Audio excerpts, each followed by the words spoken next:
Hello everyone, I'm Dan and I'm in San Francisco right now, so I don't have my usual setup. I don't have any professional recording equipment, but I wanted to talk a little bit about something I saw on Twitter. I'm going to be calling it Twitter, not X.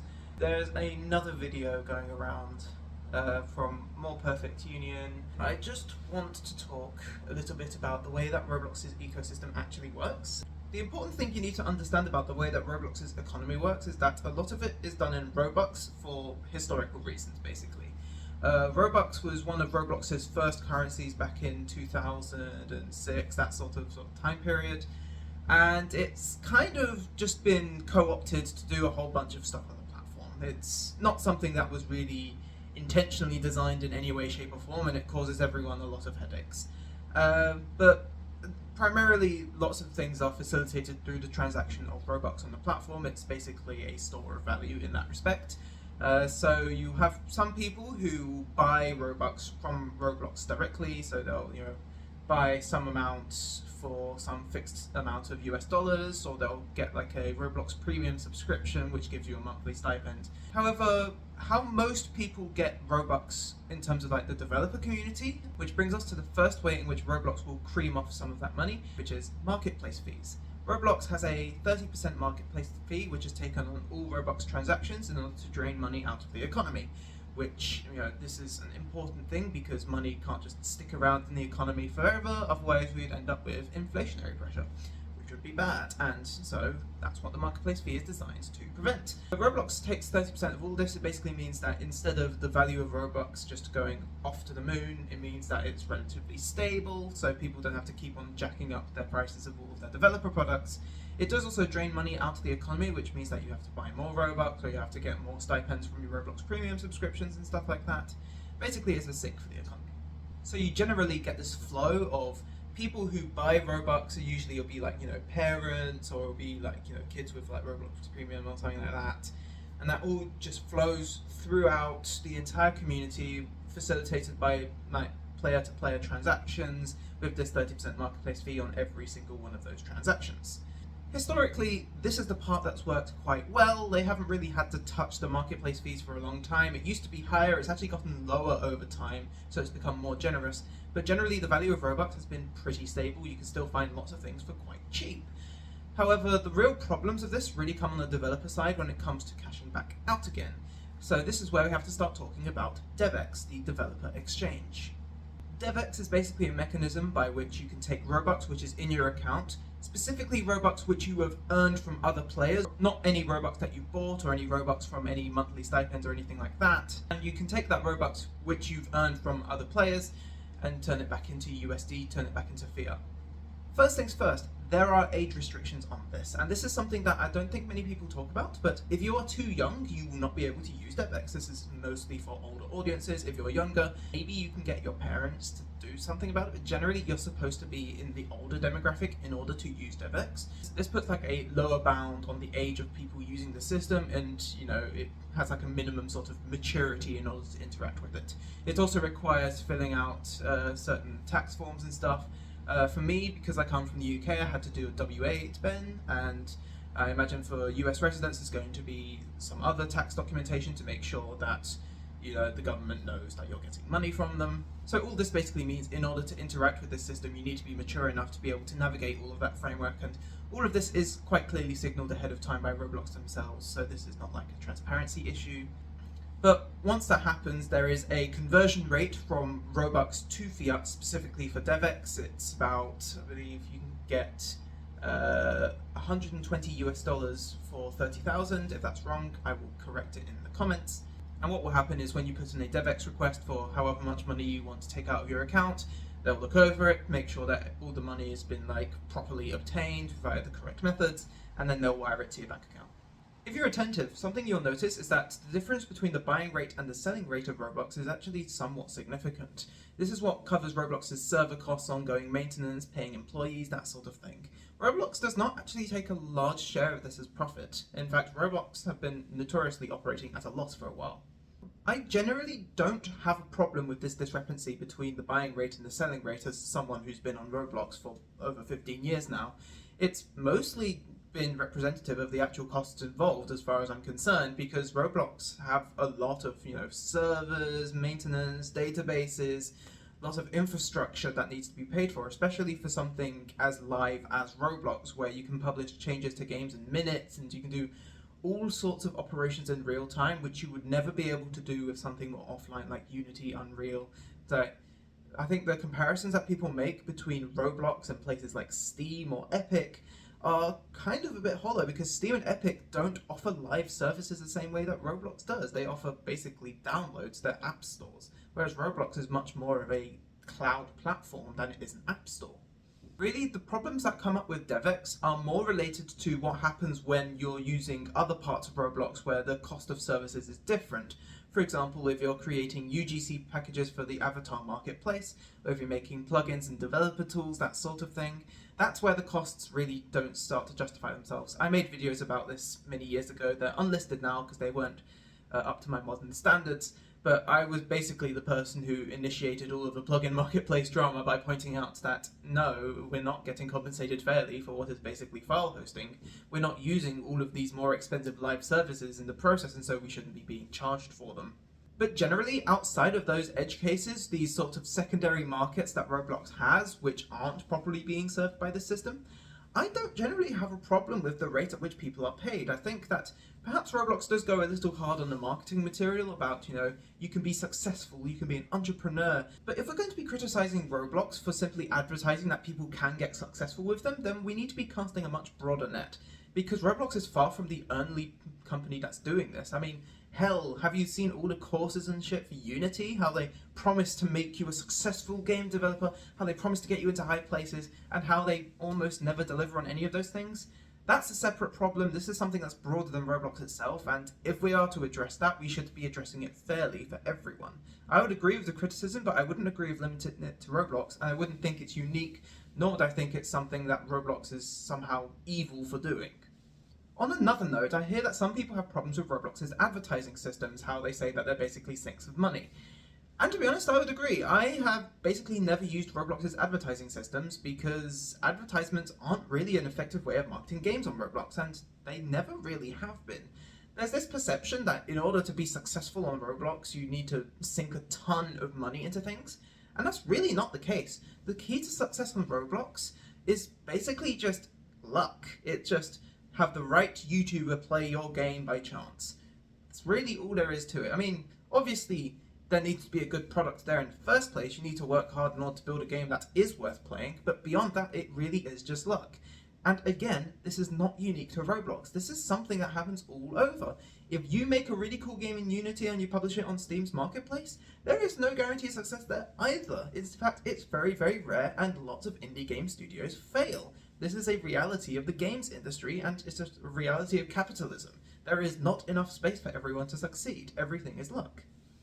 What I'm trying to say is that lots of problems that Roblox are specifically being plagued by in terms of their economy, it's either some structural failing for secondary markets like UGC and plugin marketplace stuff, or it's going to be something like, for example, advertisement or the way that Roblox markets themselves that aren't really issues unique to Roblox, and it aren't something new or surprising. I think that when people get mad at these things, what they're really getting mad at is the system that we live under, and boy do I have a whole philosophy view on that.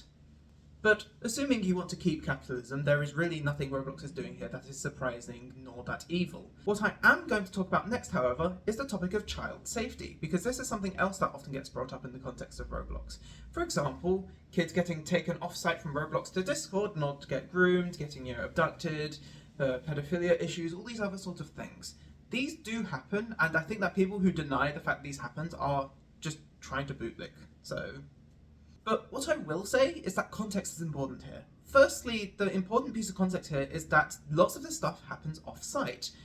As someone who's had to deal with Roblox's moderation systems firsthand for well over a decade, I can tell you Roblox's moderation system is actually unreasonably effective, especially for the scale of the platform, and in fact it's far better than most social networks like Twitter and Facebook, because Roblox automate so much, but then still blend in a few human moderators where key decisions need to be made. For example, let's talk about condo games. Condo games are games on Roblox which involve adult roleplay. They're generally not allowed under the terms of service. But of course, these games still get created, either by hyperactive teens or people with alternative agendas to do some pretty disgusting things. Whatever the reason is, they do still get created. However, they often get taken down in minutes at this point. In fact, that while you can find condo games, usually they get taken down while you're just joining them. They're very, very responsive at taking these things down. Things generally don't get past Roblox's moderation team for very long at all, and so there's very little opportunity for children to get groomed or have any of these horrible things happen to them on platform, because Roblox's moderation team is honestly quite unlike anything else I've ever seen. The problem that Roblox has is not all of these on-site interactions underneath the purview of their moderation, but what happens behind closed doors where they don't have access, specifically Discord. And when you know about these problems, it gives you a lot of context for lots of decisions that Roblox have been making. For example, if people make games as Roblox videos, they would often talk about how kids were getting groomed and exploited on Discord underneath the nose of Discord's trust and safety team. They framed this as a Roblox issue because the kids were originally found on Roblox and then somehow convinced to get onto Discord. Which doesn't really make sense to me as a criticism of Roblox. I mean, yeah, sure, you can criticize that Roblox allowed them to go off-site in the first place, but also, quite explicitly, Roblox blocks users from going off-site 9 times out of 10. There are policies for implementing social links like Discord and Twitter links. They have to be hidden for underage users, all these sorts of things. Generally, Roblox don't allow this sort of thing, and Roblox are relatively good at enforcing it, because if you do have off-site links, your game gets taken down. Again, Roblox's on-site moderation systems are pretty good at detecting this by now. In fact, it's pretty easy to automate, given that most of this is just text. But the problem is, one way or another, these children find themselves on Discord, where Discord's awful trust and safety team do a terrible job of actually moderating their platform, and I have opinions, okay, so I'm going to leave them at the door. But that's generally the flavour of things, is that it happens outside of Roblox's purview on another platform with more lax moderation policies. And yes, Roblox does need to clamp down on this. I would totally agree with that criticism. Luckily, Roblox themselves know this, because guess what they did in response to all of these controversies around Discord? They bought Guilded. You see, many people think that they bought Guilded because they want to compete with Discord, they want to do like anti-competitive stuff. No, because why would you do that? Something like Discord is really not profitable, as Discord themselves are now frantically finding out and trying to charge users to make up for the shortfall.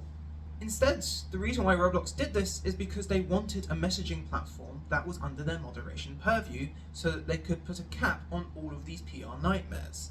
And really, you've seen them push for this. All of Roblox's interactions are trying to move to Guilded as fast as possible. Everything is funneling towards Guilded, all of developer relations, all of Roblox's official programs. Heck, even the internal programs at Roblox have been moving to Guilded. But the reason why this hasn't succeeded is because of network effects. Social media has network effects, and Discord is a social media platform. Not only do community members not want to move to Guilded because their friends aren't there, but because of all of the negative sentiment around the fact that Roblox bought Guilded and are trying to push it, they think it's some kind of weird corporate move that's trying to get them into a walled garden. Which, to some extent, yes, but not for the reasons of profiteering, but for the reasons of moderation. Moderation is easier within Roblox's garden. So I think it's rather unfair to just criticize Roblox for not doing enough without acknowledging the fact this effort exists, not to mention all the other auxiliary efforts like the Talent Hub for things like job seeking and all of these other places that they're trying to create in order to make developers stay within the walls of their moderation system so that they can protect the younger people. However, I think we do have to admit the community plays a part in this, and the community really fundamentally at the end of the day are the ones not letting this go. They're the ones that are trying to keep everything on Discord for perhaps very valid reasons, because this is, sociology, this is psychology, you don't want to be separated from your friend group. Of course, it makes sense. But we can't just absolve ourselves of all responsibility when it comes to that sort of thing. We really need to be helping Roblox get all this stuff within sight of moderation. We need less closed off communities, we need much closer collaboration between community managers and Roblox's developer relations team and all these other people. We just need more cooperation. Because Discord aren't going to cooperate with Roblox. Their trust and safety team is different from Roblox's moderation team and have repeatedly just refused insight into these sort of things. Discord really just haven't shown a willingness to cooperate with Roblox, and that's where all of these issues come from. Now, I admit that some of this probably sounds a bit opinionated, and part of that is because this is quite a sketch set up in a San Francisco hotel room, where I don't have a list of citations on hand, I haven't done all of the research, this is basically just anecdotal from my experience on the platform. But also it's because I care. Because I really, really care about child safety. The destruction of a child's life is something that I would never want to be a part of. I come from a rather vocationally minded family where we do a lot of work with children. We do teaching and special needs and stuff like that. And in that context, I would never want to betray all of that. So I feel quite strongly when I see points being misappropriated to use as ammunition against some corporation somewhere. I understand that, yes, corporation bad and capitalism bad, but also people who simply go after Roblox because Roblox are the big bad company, they've heard lots of things about them, and therefore we must be morally righteous in making sure they get shut down, aren't addressing systemic issues.